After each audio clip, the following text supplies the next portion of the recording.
I can't even fake it no more to y'all. I can't even do it. I'm trying to sit here and make little Airbnb videos. Like, even though I can still do that, it's still the fact that this lady is just posting like she didn't scam me out of $6,000. We off to a bad start. Ma'am, who done did it? And why? We gonna get to the bottom of it. But it says here on the screen, how I got scammed out of my first business investment of $6K. And then on the screen it says, did you do a mentorship? And how long was it from starting to see success and getting your first property? So this sounds like she got into some sort of real estate and she's replying to this comment. So she's saying she's tired of making it seem like something it's not. But who asked her to do that? Let me just watch. So this is how I got scammed out my first investment of $6,000. I don't give what nobody say. Y'all don't even know if I can curse. I don't care what nobody say. Okay? This video is not for nobody that had a good experience with her. This is my experience and how it went with me, not nobody else. I don't want nobody getting underneath my video saying, oh, I made this for her and I made this for her. I didn't make nothing, okay? So this is not for you. This is for people that were going to book with her and have been saving up their money to do this. And I be getting a lot of comments and questions about the international Airbnb, but truth be told, like, I just want to be honest. But at the end of the day, I don't have that Airbnb no more. As y'all know, I've been telling y'all that I fixed my credit and got approved for $10,000 from the bank. Out that $10,000, I put up 4 of that and I used the other $6K to go to Mexico, basically. So we just gonna start from the beginning, how I got into Airbnb. Oh, okay. And congratulations to her for fixing her credit. This story's all over the place. So she got her credit together and then she was spending pesos in Mexico.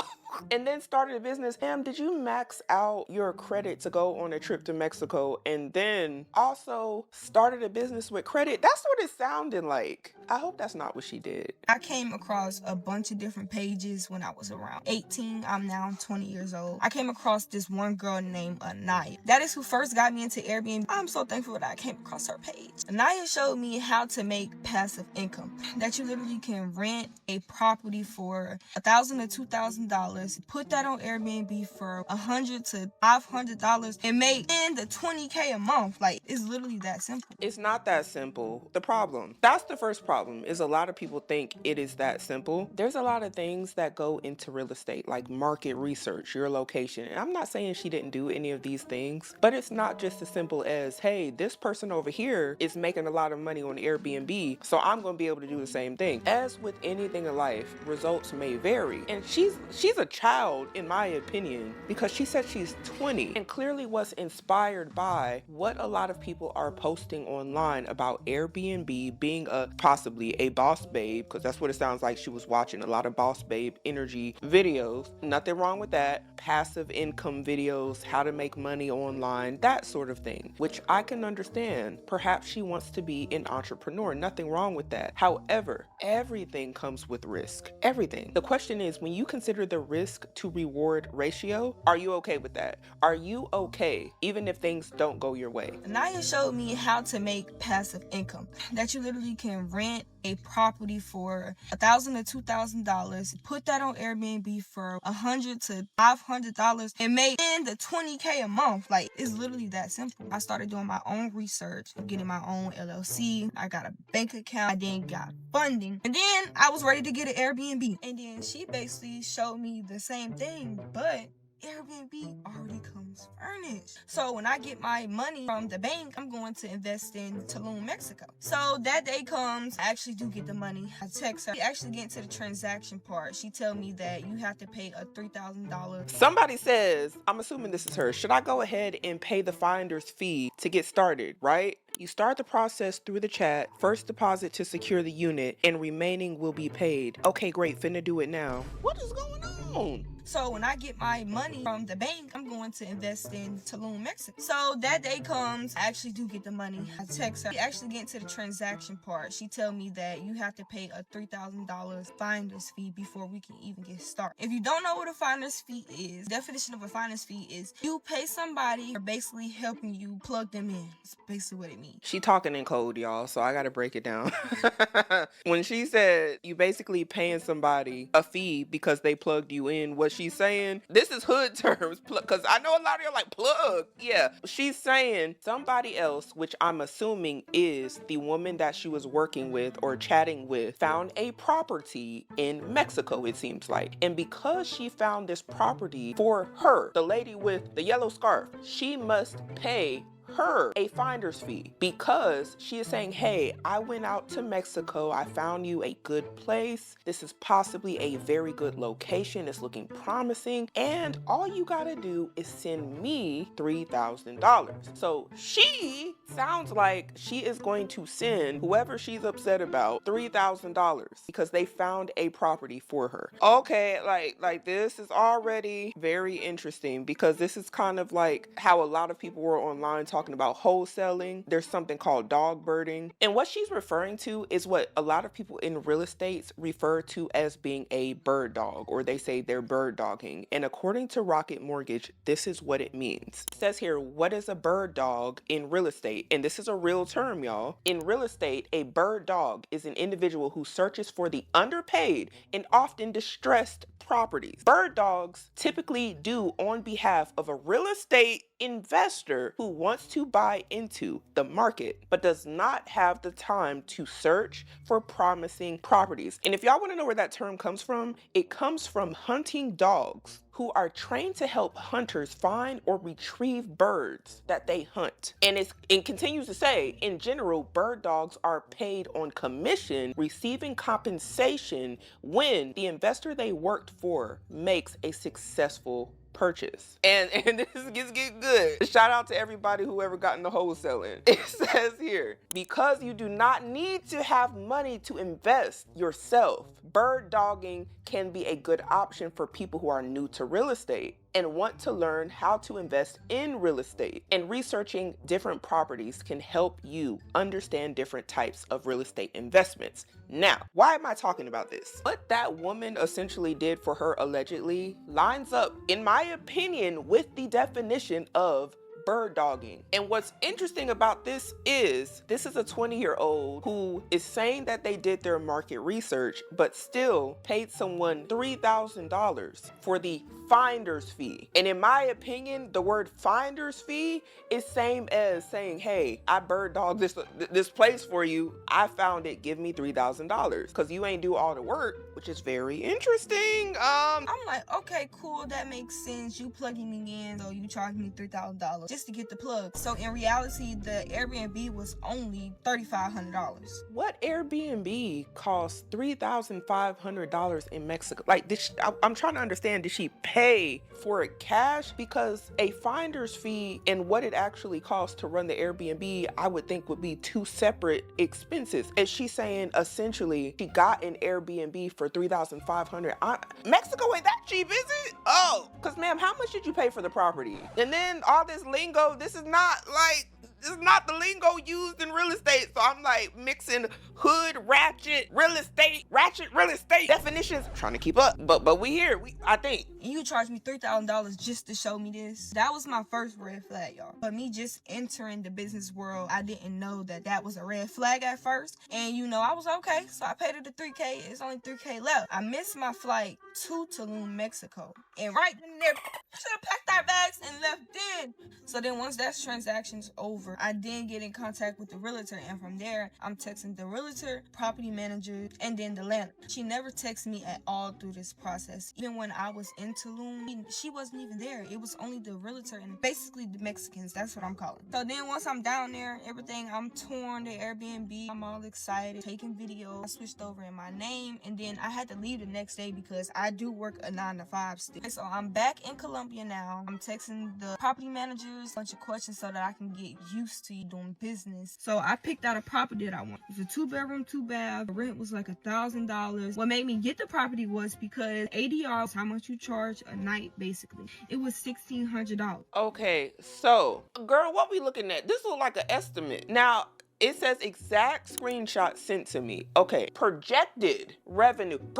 That's an important word, y'all. And we need to start having these sort of conversations. Yes, projected revenue does not mean this is what you are guaranteed. This is a projection. It can come out better, come out worse. But when it comes to business, anything can happen. And then this is showing here, this is with it having a 35% occupancy rate. And that's saying about 35% of the time, if this Airbnb is rented, this is what should be generated. $211,000. Now, that's enough to make somebody want to shout. I get it. Because you're probably like, okay, this is a lot of money. And then my question is, was this supposed to be every year? So if this was supposed to be every year, that would make it even more interesting, because now you in your head are like, hey, I'm making $211,000 off an Airbnb property in Mexico, and I'm only 20. I'm doing big things. Okay, and then, girl, I had to look at I'm getting stressed.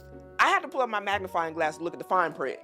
Do y'all see this right here? I don't even know exactly what I'm looking at, but girl, did you not see this? In red, it says, do y'all see that? Confidence score. It's a little blurry. Look closer.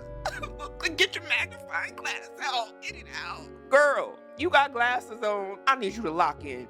The confidence score, if that's what it says, is in red. And it says low.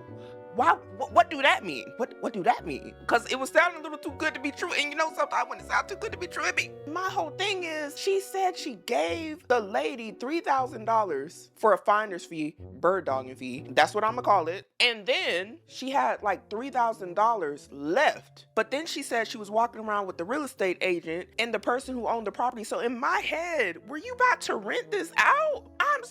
Were you about to buy it? Because how? For $3,500? Maybe, I don't understand. This is not making sense. Maybe I'm not remembering the number wrong or something. Am I being gaslit? Made me get the property was because ADR is how much you charge a night, basically. It was $1,600. Girl, you thought you were supposed to get $1,600 a night. A night. Oh, that's even worse than I thought. A night for a property in Mexico. But why is the confidence low in it? And y'all, I need y'all young adults who want to make money fast. I know a lot of y'all want to be entrepreneurs, and I don't see anything wrong with that. But let's just start with the finder's fee. Why would you ever need to pay somebody to find a property for you that you say you're confident about? You could have just, if y'all want to cut out the middleman in as many transactions in business as you can, I don't care what they tell you. You want to cut out as many people as possible until you get to a point where it makes sense, in my opinion, to hire people, because this is all being done with a business loan or some sort of business credit, from how she was explaining it. So this is not money that she actually has. This is money that she has went into debt for, because she is thinking, hey, I'm about to be getting $1,656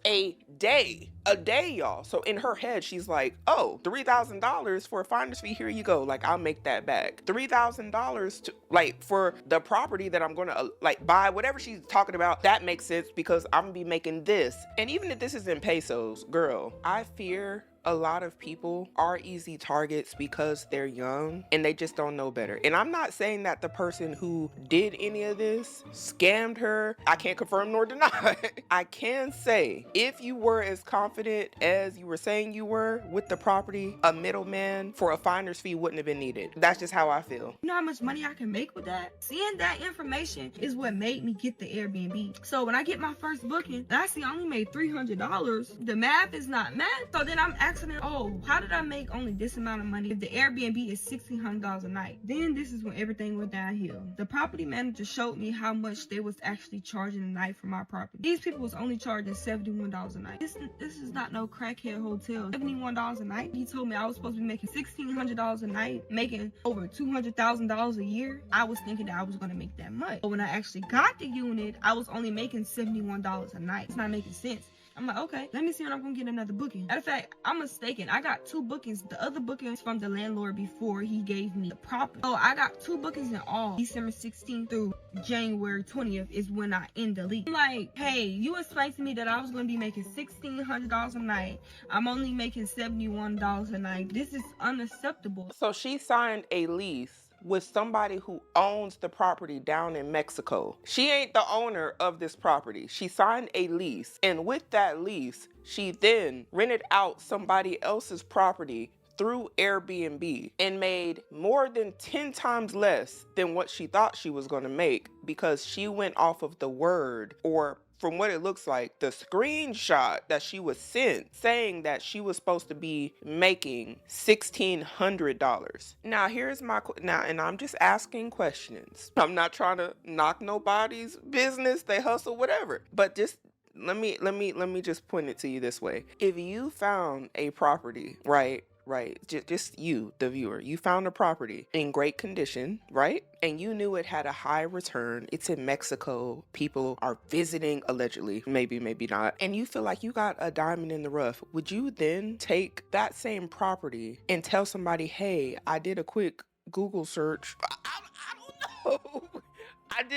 I went and looked at this property for, I don't know what was done, but hypothetically, would you go through all of that and be sitting on a gold mine and just be like, here you go, to somebody else? If you had the resources to buy said property or to do the same thing, would you get somebody else involved? Or would you just say, hey, I, instead of giving you this property, am going to rent this property out and make the same $1,600 that I'm telling you you can make? Or is it a possibility that the finder's fee is the real prize? Y'all just let me know. We just having conversation. I'm just trying to get you all to use your own judgment. And I actually feel bad for her, because again, she's a baby. Like, she's 20. I am pretty sure, and I don't know, but I feel like whoever she was dealing with is a bit older than her. And I'm not saying that people aren't making other people money bird dogging or finding properties for other people and being like, here, just pay me $1,000 for finding you this property. But a lot of the time, why that's done in real estate is because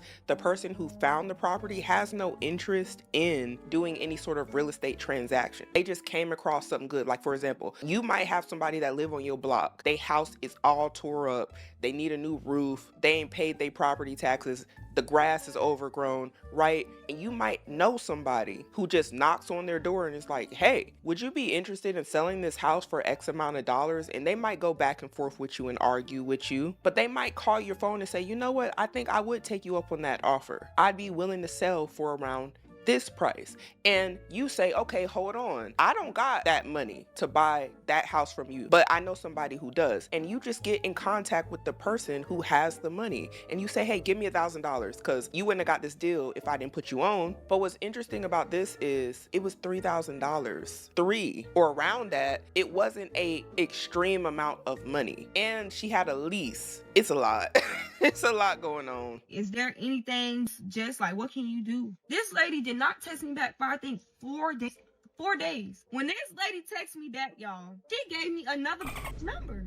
As if I didn't just pay her $6,000. And you gonna give me an assistant number? Oh, I don't know who she is. She gave me the girl number. Like, okay, cool. I explained the same situation to her. Only got 2 bookings. I'm not making no money. Said that I was supposed to be making this amount of money, and I'm not making it. So, like, what are y'all gonna do about it? She said, oh, you was supposed to take videos down when you was in Mexico. You're supposed to be posting on TikTok. I'm already trying to build up the confidence to post on TikTok. This is another reason why I got into Airbnb, because you don't have to show your face. You get your photographer to take your picture for your Airbnb and you post it on Airbnb and the other site. That's how you get bookings. You don't get bookings from you posting on TikTok. Yes, it comes from outside bookings. That's not how you mainly get bookings, from posting on TikTok. So for you to tell me to go post on TikTok, post on Instagram, that was unacceptable. I explained that to her, that I took an investment out to make this. I was not supposed to be putting any of my personal money in this, and that the rent is coming up. I'm putting in termination because I'm not finna be paying rent for a property that didn't even make no money, y'all. I know I got scammed out my money, but I'm not stupid. So she's basically like, oh, I will reach out to the owner. The last thing they said to me, y'all. So yeah, I got scammed, and I do not have that Airbnb in Tulum, Mexico no more. I just want to get that out there. Probably some parts that I'm missing, but I was 18 years old when I first came across an Airbnb video. It took me 2 years to get to a 730 credit score. From me messing up my credit, from me using my credit cards, me not not using my credit cards, get it in down to 10%, get in trade line so that I can get funding. I did all that hard work for her to scam me. I can't even take a loss. It's just a lesson learned. I will not recommend you to nobody. You were very unprofessional. You took 4 days to text me back when I sent you my money in less than 10 seconds when I got it. If you plan on going to her, do not get it. She's going to take that $3,000 and she's going to dip on it, tell you to use TikTok. If you have any more questions about Airbnb, text me. And this is really to raise awareness to not pay nobody no freaking finder's fee. Based off of the story, and there's two sides to every story, but based off of this story, I agree. It seems like she didn't really have knowledge on the property in Mexico. And I'm just going off of what she said. When you put that much trust in somebody else and you're not as involved, like, girl, was there a cost analysis done? Like, by you, not by the person who you paid a finder's fee to? Because when it comes to business, nobody honestly cares if your business fails. Not a soul. I promise you. All us business owners out there know that. You can lose it all today. Nobody cares. Nobody will care. They're not going to lose sleep. And the personal responsibility of making sure her business went well fell on her. A lot of things should be considered when you're doing things like Airbnb. Like, hey, how often are the other Airbnbs in this area being booked? What's going on currently in the world? Are people even able to travel? That might affect your Airbnb bookings. Like, look at us right now. A lot of people not being able to get to their destinations because of flights. Flights been being canceled left and right in 2026. So that's something else you got to consider. Inflation going up. When inflation starts to go up and people start feeling the pinches, like with gas, food, one of the first things to go is leisure activities. That could also play a factor into why your Airbnb isn't getting booked. You also have to remember or consider, where are the customers coming from? Because this is a vacation rental. Is there anything stopping these customers from getting to and fro your Airbnb and thus making you more money? It's not the responsibility of somebody who found a property for you to do all of that. A finder's fee is just that. It's a fee for finding you a property. And at that point, everything else is on you. But I can understand why she felt how she felt, because like she was sent a screenshot that, by the way, said low confidence. She still proceeded. And I'm trying to understand, how did she put that up and nobody else caught that? Anyway, I wanted to see the message that she put on the screen. Now we're gonna tap into these comments here in the text message between her and the lady. Now it looks like she was telling her, hey, when you arrive to this unit, you're supposed to make videos of the unit, stuff like that, right? And this is her replying, okay, I kind of thought Airbnb really didn't need marketing. And again, this is how a lot of y'all get messed up. You're going on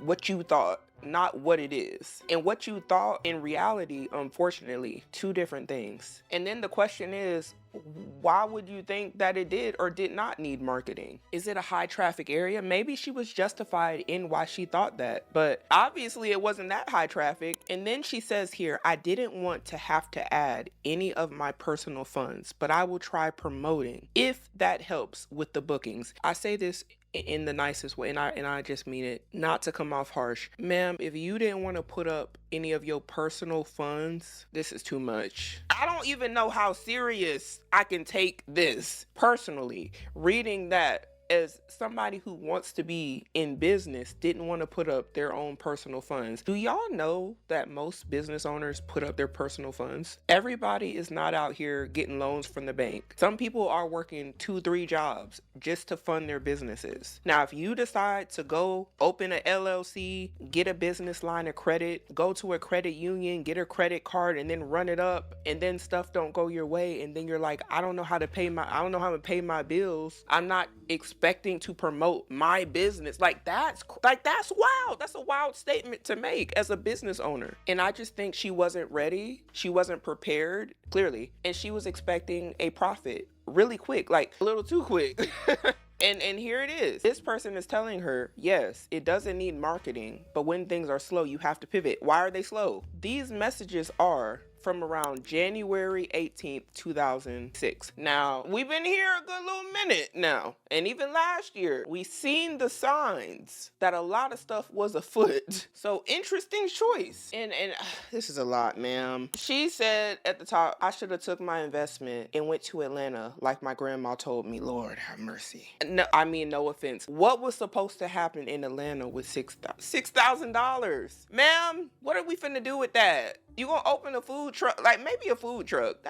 Can you cook? And even that, it's gonna cost you a lot more than $6,000 more than likely for a food truck. I don't know what this conception is with a lot of young people that business is just easy. If it was that easy, everybody would do it. I'm not even lying. And I'm not showing you all this to scare anybody. It's just so we can have a conversation in reality. This is a Lending Tree article. And the article states here that more than 1 in 5 U.S. businesses fail in their first year, according to the latest U.S. Bureau of Labor Statistics data. And what she had would be considered a small business. So just think about it like this. Line up 5 people that you know. Just point at one of them. That is the rate at which businesses fail in the United States. And it's a lot of businesses, actually. 34.8 million small businesses nationwide. But let me get back to what she was saying. But everything happens for a reason. And I agree. This is just going to be a learning lesson. She's going to be able to bounce back from this. She's still young. I found another high income skilled credit repair tap in until I can invest into Airbnb again anyways. Wait. Not the credit repair funnel.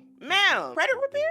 I know y'all ain't gonna like what I'm about to say, and I don't care. I think a lot of the people who say they do credit repair are scammers. I do. You wanna know how to repair your credit? Pay them folks back. Pay them the bill. Stop ducking and dodging the creditors. You know your loan is due, your credit is messed up because you've been making late payments, your credit utilization is maxed out, you wanna keep it between 0 to 30%. Really, you want it as low as possible, single digits if you can get it there. And a lot of y'all are maxing out credit cards and being shocked that there's a consequence, i.e. your credit report getting hit or your credit score being low, and then you looking for somebody to help you do credit repair. The credit repair is you. You the credit repairer. Set up a payment plan. And then what's crazy is y'all are going to pay somebody to help you, quote unquote, repair your credit. Do y'all know when a lot of these people are like, oh, I got stuff removed off of so-and-so's credit? According to who? Did Experience say that? Equifax? When they go to get a car, did it say that? Wouldn't it just be better to tell people, hey, just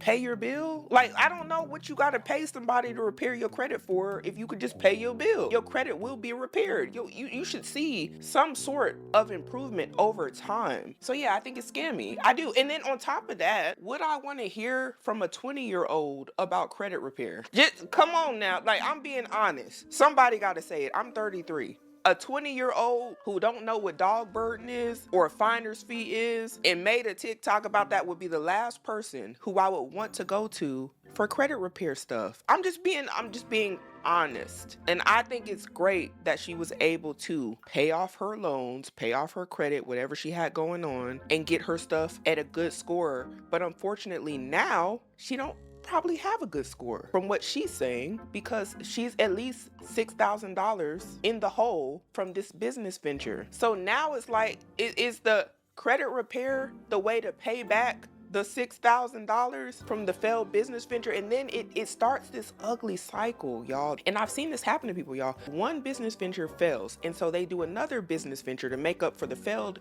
business venture. But that's really to help pay back the other one because they need something to pay back the other one. And this is why it can be dangerous. I think it's best if you can to fund your own business, save up your own money. If you want to seriously go into business, put in your own blood, sweat, and tears. Put in them hours. You gonna be a lot more stingy about the stuff you do or who you give money to when you actually have to put that money aside, because you're gonna remember that. When you just go to a bank to get it from them, that's easy. It's easy until your business fails, and then you're like, oh dang, I'm in debt. I'm back in debt. What am I gonna do? Because now they want their money, and they're gonna charge you a high APR. And I hope she didn't max out her credit utilization, but something tells me that she did. Something tells me she did, because she was talking about personal funds when it was coming to the marketing aspect. Where is the rest of the business money? If you spent everything, and I hope it wasn't on credit cards, oh my gosh. And then she said, I was indecisive about posting this. Ma'am, I wish you didn't. But I'm glad you did, so we can have a conversation. But just the fact that you trying to do the credit repair pipeline I wish you didn't for that reason. But she says she's too much of a real B to not. No, ma'am, you are a young lady. Why do y'all refer to yourselves as such?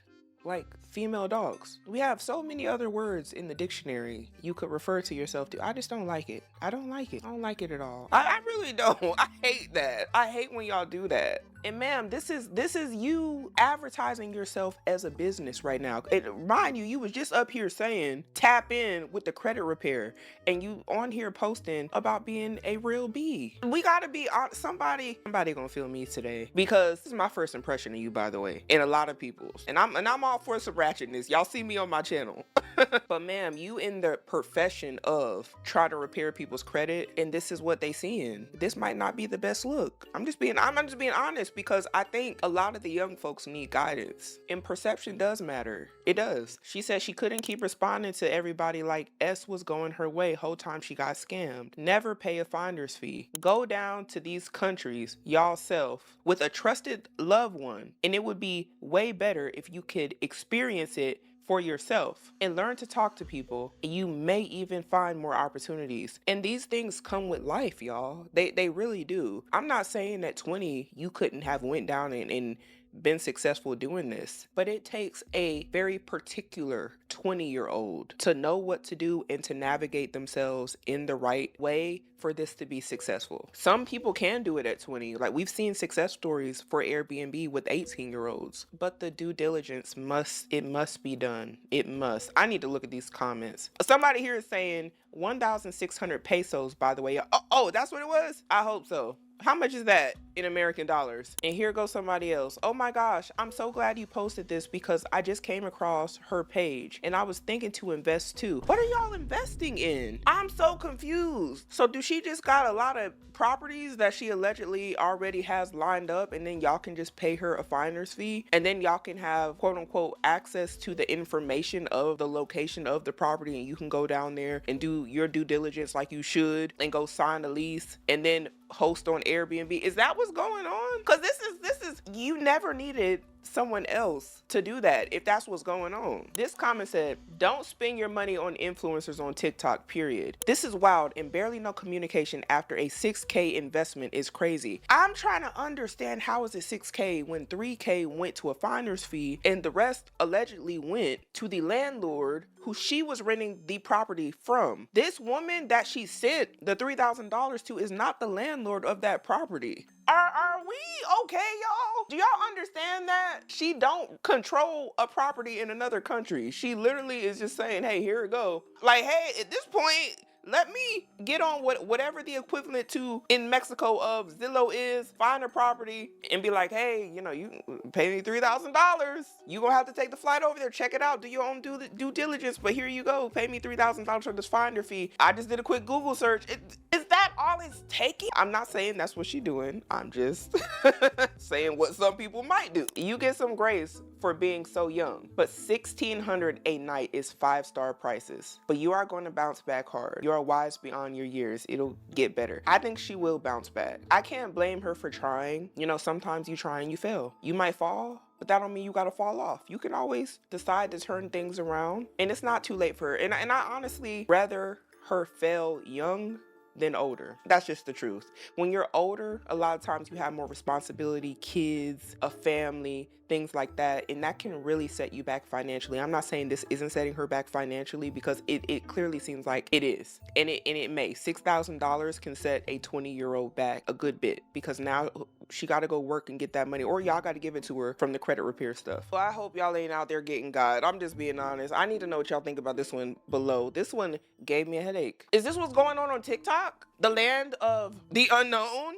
You just never know what you're gonna find on TikTok. I wasn't expecting that, but I need to know. Have y'all been hearing this sort of thing happen frequently on TikTok, or is this something new? Like, I didn't even know this was going on. I knew about bird dogging, and again, that's a real estate term. And I encourage each and every one of y'all, if y'all are like young out there, old out there, it don't matter, to do your own due diligence when it comes to real estate, because nobody really cares if your investment don't go well. Look at people who bought houses at the top of the housing market, and then when they try to resell, they have negative equity and they're stuck. High interest rates, high monthly payments. Nobody cares about them. They're not going to be any different. You really have to look out for yourself. Do y'all think that the woman who got paid the finder's fee was wrong? Or do you think the woman who made the investment into this business was wrong? Or do you think that she was right? So we got to start making better decisions.